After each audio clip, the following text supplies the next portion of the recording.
भंडारा तालुक्यातील गुंथारा येथील जिल्हा परिषद प्राथमिक शाळेतील विद्यार्थ्यांचे शैक्षणिक नुकसान टाळण्यासाठी तातडीने एक शिक्षक देण्यात यावा या मागणीसाठी शाळा व्यवस्थापन समिती व ग्रामस्थांनी सकाळी शाळेला कुलूप ठोको आंदोलन केले होते।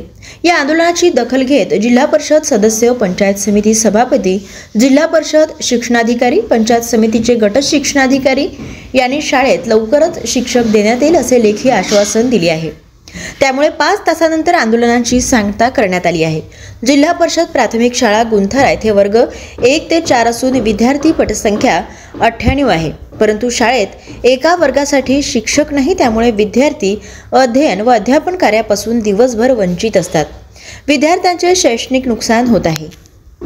मी भारत नटूजी गोमासे, शाळा व्यवस्थापन समिती अध्यक्ष या नात्याने आज आम्ही इथं जिल्हा परिषद शाळा गुंथारा इथं कुलूप बंद आंदोलन केलं।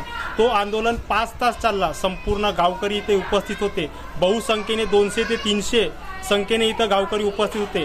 इथली पटसंख्या 98 असून या शाळेमध्ये 3च शिक्षक आहेत आणि एका शिक्षकाची आवश्यकता आहे। हा जेव्हा आंदोलन 5 तास चालला, इथं जिल्हा परिषद येथील ईओ आणि पंचायत समितीतील बीओ इथं उपस्थित झाले।